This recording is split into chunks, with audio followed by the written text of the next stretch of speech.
مخاطبین از رسانه پشت پرده. ماجرای فیلم استاندار سابق یادتونه میگه که منم تویی وای گلزار جابجا کرد. درود به مخاطبین عزیز، اینجا رسانه پشت پرده است و بنده امین فردین. خوشحالم که بار دیگه با یک برنامه پشت پرده دیگه با شما هستم. جمله پرتکرار من، امیدوارم که هر کجای این دنیا هستید، حالا با موبایل، با لپتاپ، با تلویزیون و هر وسیله دیگه‌ای که صدا و تصویر من رو می‌بینید و میشنوید، حال دلتون خوب باشه، جیبتون پرپول باشه، سالم و سرحال و سلامت باشید. چون هر چقدر پول داشته باشید سلامت نباشید فایده نداره. و از همه مهمتر کانال یوتیوب برنامه پشت پرده رو هم سابسکرایب و دنبال کرده باشید، چون خیلی‌ها سابسکرایب میکنن اما توی ایران هم با توجه به فیلتر بودن یوتیوب تو ایران سابسکرایبشون میپره. حالا یه اتفاقی براشون میفته و یه لطفی بکنید دکمه سابسکرایب رو این زیر بزنید و حالا اگر گوشیتون فارسی هستش روی مشترک شدن بزنید که بتونید هم ویدیوهای جدید ما رو به لحظه ببینید. البته اگر زنگوله رو بزنید براتون نوتیفیکیشن هم میاد. اگرم قبلا سابسکرایب کردید چک بکنید ببینید چجوری هستش و آرشیو ویدیوهای قبلی ما رو هم ببینید. امروز هم در برنامه پشت پرده میخوایم افشا بکنیم یک سری از این بلاگرهای با کلاس لکچری خارج رفته، دبی رفته، حضور رو دقیقاً همین شیشکی و بعد نثارشون میکنم که با یک سری دروغ و چرت و پرت سر مخاطبای خودشون رو کلاه میزنن. البته بلاش یک سال نمی پیش من یه سری قفلی زده بودم روی این بلاگرها و زندگی فیکشون رو به مردم نشون داده بودم و گفته بودم راجبشون. جلوتر هم توضیح میدم. ماجرای مهسا امینی پیش اومد و به حال جو جامعه و اصطلاحاً مخاطب‌ها به حال این سبک سوژه ها رو نمیپذیرفت و ما سبکمون رفتیم به سمت سوژه های دیگه. اما حالا دیدیم بعد یه چند وقت سری از این بلاگرها و یک سری از این افراد کلاهبردار تو فضای مجازی دوباره مثل قارچ رشد کردن. قبلا یه سری فاضلاب مجازی بودن، حالا یه سری کلاهبردار هم بهشون اضافه شدن. حالا سبک کلاهبرداریشون شاید مثل اونا نباشن و یه مقداری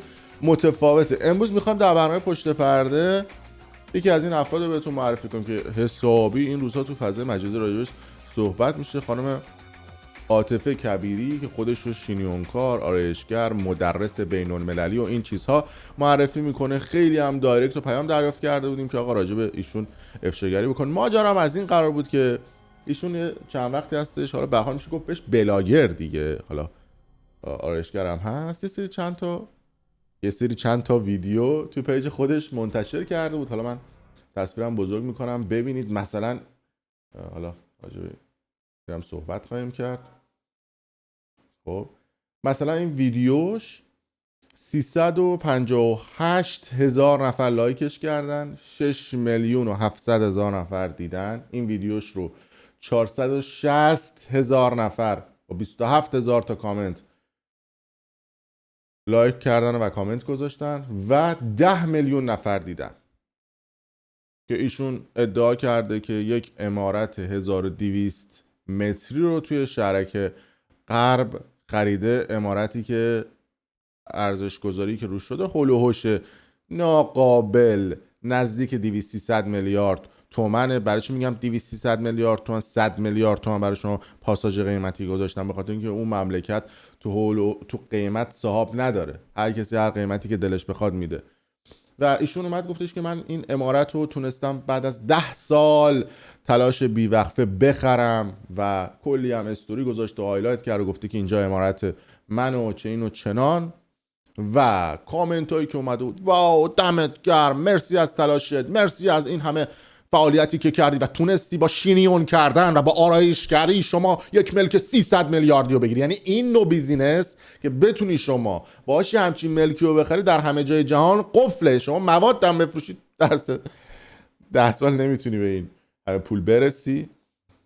حالا جلوتر توضیح خواهم داد. اول ویدیو رو ببینیم، بعد من راجع به پشت پرده ایشون به شما خواهم گفت. اول این ویدیویی که 10 میلیون بار دیده شده رو 10 سال پیش وقتی که توی سالن زیپله کار می‌کردم عکس رو گذاشته. بعد سال مثلا 2013 الان که دست شده شدم، اما امسال در حال افتتاح عمارت زیبایی، حالا زیبایی حالا نمیدونم چه اینجوری نوشته، 1200 متری خودم هستم و عمارت گذاشت و کامنت هم بسیار عجیب و غریب که حالا میرسیم به این کامنت ها. و این هم یه ویدیو هستش از داخل اون. من صداشو میبندم چون احتمالاً صداش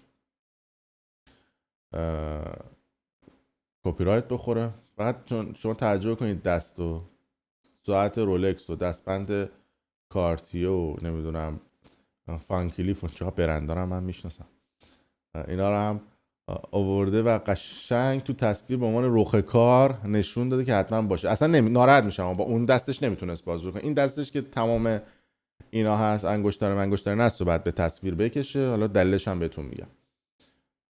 در سالن رو باز کرد و یه نمای از سالن رو خلاصه گفتش که من این عمارت 1200 متری رو خریدم و حالا اینجا من تصویر رو استوب میکنم که حالا جلوتر بهش خواهیم رسید.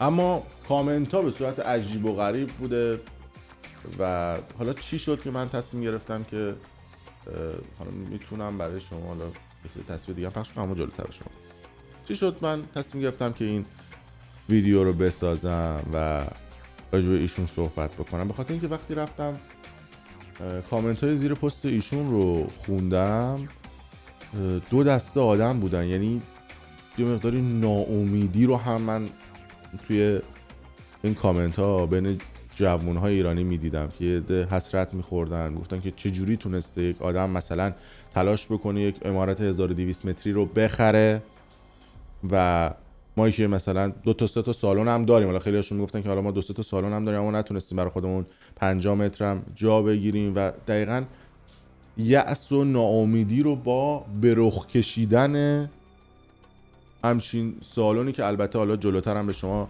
نشون خواهم داد که اصلا این خریدن فیکه و ایشون اجاره کرده اونجا اصلا نخریده، ولی خب به حال اینجوری نشون داده به مخاطبای خودش که من این عمارت 1200 متری رو خریدم و یک موجی از ناامیدی رو توی جامعه تزریق کرد.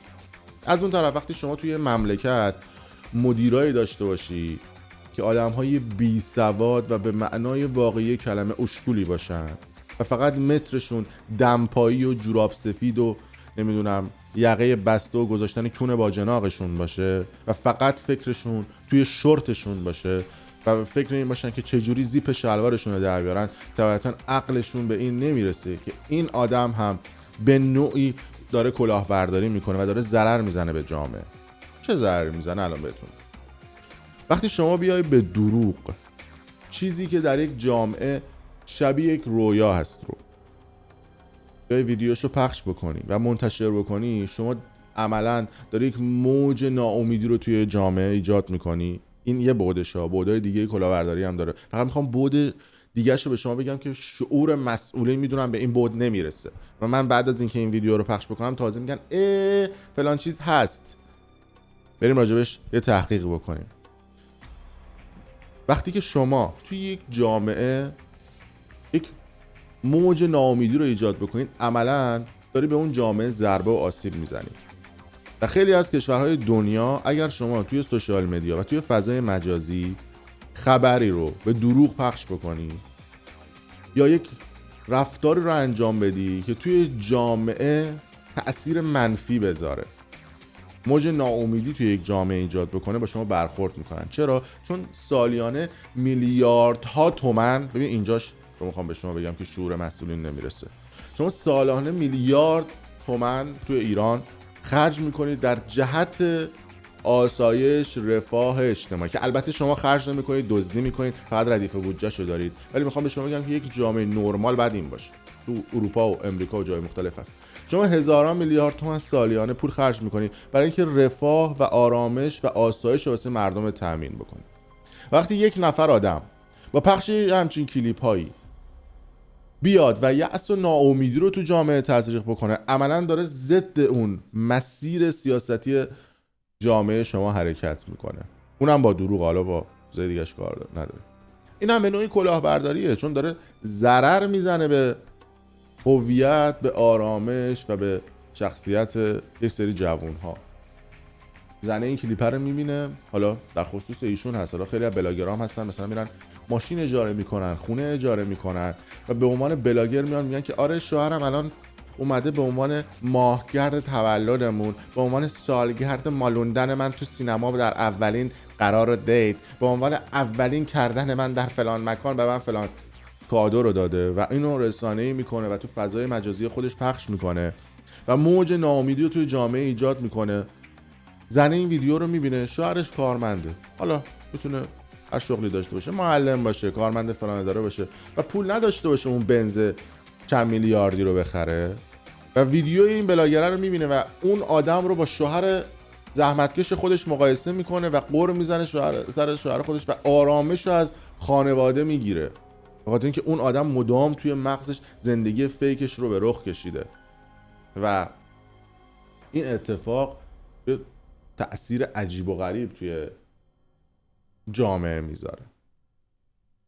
این در خصوص یکی از بعداش. بعد دیگه اینه که وقتی که شما بگی من یه عمارت ان میلیاردی رو خریدم و بیاید توی سمینار من شرکت بکنید و بیاید در کلاس های من شرکت بکنید و پکیج های من رو بخرید و اصطلاحاً رویا فروشی میکنید، مخاطب میاد این ملک رو میبینه، این ویدیو رو میبینه، میگه این بعد چند سال تونسته به این عمارت برسه، پس حتما منم میتونم برسم. میره پکیج 20 میلیونی، 30 میلیونی و 50 میلیونی این آدم رو میخره با دروغ و با رویا فروشی سر مخاطب رو کلاه میذاره. حتما کلاهبرداری نباید این باشه که شما بری حساب طرف رو خالی بکنی. حتما کلاهبرداری نباید این باشه که شما بری پول طرف رو پس ندی. گاهی وقتا شما با رویا فروشی هم کلاهبرداری. اما در خصوص این خانم کبیری که یه میگفتن که حقش و فلانش و بیسانش، شما وقتی از این بود به قضیه نگاه بکنید خیلی از اتفاقات دستتون میاد. این سالونی که شما دارید میبینید یه سالن، حالا به قول خودش اینجا توی این ویدیوش گفته بوده که 1200 متری توی این ویدیو. حالا اینجا در این سالن باز میشه، من استاپ بکنم. این سالن توی یه دونه مجتمع تجاری هستش به اسم پلاتین توی شهرک غرب، حالا اسمشو گذاشتن الماس غرب تهران و اینا، حالا عکساش هم میبینید. این یه سالونی بوده طبقه 6 این مرکز خرید پلاتین که حالا بتونم میگم متراژش 926 متر و 31 سانت بوده و 144 متر و 51 سانت هم آشپزخونه داره. یعنی با این دقت میخوام بهتون بگم که تا پارسال هولوش 220 میلیارد تومان قیمتش بوده. امسال با توجه به اینکه امام انقلاب اسلام به خطر افتاده تو اون جامعه و قیمت‌ها رفته بالا، هولوش 300 میلیارد تومان قیمت گذاری شده. یه انبار 80 متری هم داره و این خانم عاطفه کبیری این سالن رو ماهیانه 500 میلیون تومان اجاره کرد. البته در رخ کار این سالن و در ظاهر این سالن داره کارهای زیبایی رو انجام میده، در پس پردهش به زودی متوجه میشی که چه کاری داره انجام میده. این کفش هم بی اجازه، یعنی بدون اجازه صاحب ملک اومده سرامیک کرده. این کفش موکت بوده. حالا میتونم تصاویر این تالار رو که قبلا تالار دانیال بوده رو به شما نشون بدم که کفش هم موکت بوده و حالا تالار دانیال رفته. اینم تصاویر مختلف این تالار هست. حالا یه عکسی که حالا سقفش مشخصه و اینجا هم این سقف مشخص است رو میتونید ببینید. حتی حالا اینجا این تالار دانیال رو میبینید و یه دونه تیزر تبلیغاتی هم براش درست کرده بودن که بذارنش برای فروش و هر کاری کردن فروش نرفت. و جالب بدونید که این پلاتین سنتر هیچ کدام از ملکاش سند نداره و زمین مال بنیاده و چون گزارش پایان کار نگرفته همچنین شل شخمی دارن اجارش میدن. اما نکته‌ای که وجود داره اینه، کار باحالی که میخوام بکنیم اینه، من شماره تلفن این پلاتون رو سال 97 ساختم. وکیلی که این مجتمع رو اجاره میداده و الان گذاشتتش برای فروش دارم، شخصی به اسم آقای کیومرسی. میخوام بهش زنگ بزنم الان و بهش بگم که آقا این مجتمعی که شما گذاشتید توی پلاتین برای فروش هست یا نه، چون ما طالبیم اینجا رو بخریم و قطعا ایشون احتمالاً خواهد گفتش که اینجا اجاره است. حالا زنگ میزنیم ببینیم که ایشون این مجتمع رو میذاره برای فروش یا نه. آقای کیومرث. مشترک مورد نظر در حال مکالمه. ای بابا. لطفاً منتظر بمانید. The subscriber you have called is busy on another call. گفتم لایو یه بار دیگه جلوی شما زنگ بزنم. مشترک مورد نظر در حال مکالمه است. لطفاً منتظر بمانید. یه نکته هم بگم که حالا یه چند دقیقه منتظر میمونیم که شما معطل نشید، دیتای دیگه بدم که این عمارت که حالا تصاویرش پخش شد برای برادر یکی از بازیگراست که خودش خارج از ایران زندگی میکنه و داخل ایران نیستش. و این خانم عاطفه کبیری این کف اینجا رو گفتم دیگه بدون اجازه اومده کنده و سرامیک کرده، چون توی سالن‌های آرایشی شما اجازه ندارید کفش موکت باشه، به خاطر همین کنده و سرامیک کرده. کلی هم استوری گذاشته و گفته که اینجا عمارت منه و کلی عکس مکس گذاشته و یه سری جوونا میگن پشمام برگام که ایشون اینجا رو خریده، در صورتی که اینا فقط دارن رویا فروشی میکنن برای اینکه بخوان پکیجاشون رو بکنن تو پاچه ملت. یه بار دیگه من بگیرمشون رو. مشترک مورد نظر ای بابا. در حال مکالمه است. اینم داستانی شد برای من. چرا حرف میزنی آقای کیومرثی؟ ولی خب اگر حالا تا یه دقیقه دیگه من صبر میکنم، اگر جواب نداد سعی میکنم که بعداً دوباره این مکالمه رو باشه انجام بدم و ویدیوشو بذارم تو پیج اینستاگرام خودم که ببینید که اینا به دروغ میگن که ببینید کفش اینجا همه موکت بوده، گذاشته بودن برای فروش و الان کنده این خانم کبیری و کردتش سرامیک بدون اجازه مالک هم این کار رو انجام داده. حالا بعداً احتمالاً بخواد ضرر زیان شده. یه بار دیگه میگیرم. مشترک مورد علی نظر بالله. در حال دهنت سرویس، چرا حرف میزنی؟ نمیذارم ما کارمون رو بکنیم و نکته‌ای که وجود داره اینه که به حال شوگر خوب در دبی و ارتباط با یه سری شیخ‌ها هم بی تاثیر نیست. قابل توجه دستگاهایی که باید ناظر باشن و این تیکه از ویدیو برای اونهاست.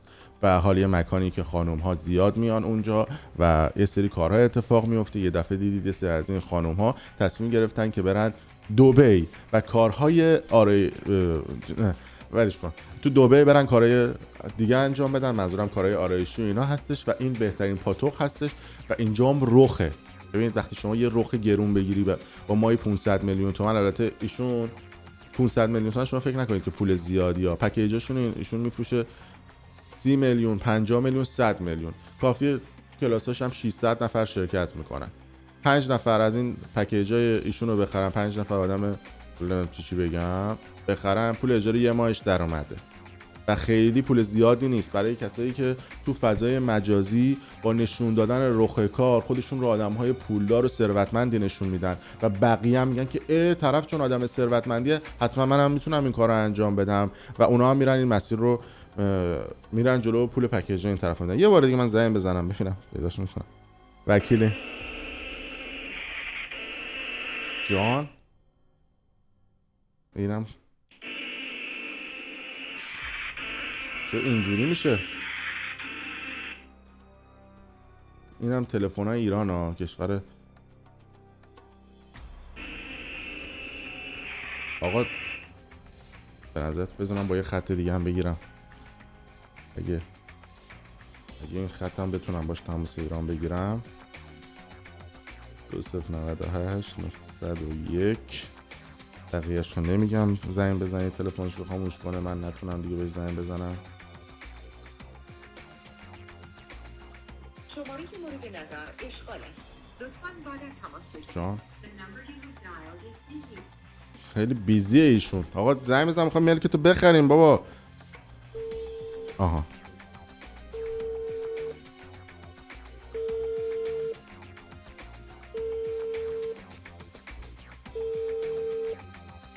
من قفلی میزنم تا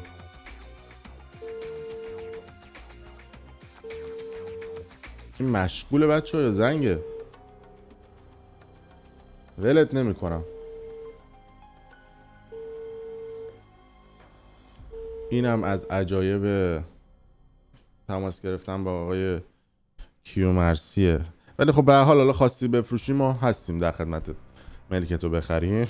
ولی خب باید سند نشون بدی. این مجتمع اگه ایشون مگه نمیگه من خریدم، کاری نداره که بیاد سندشو نشون بده خریده، چون اصلا اینجا پایان کار نداره. این مجتمع پلاتین پایان کار نداره، مال بنیادم هست، زمین های بنیاده و میدونی که بنیادم دست میذاره روی ملک های خیلی خوب و ملک های گرون قیمت. برای بار آخرم زنگ میزنم.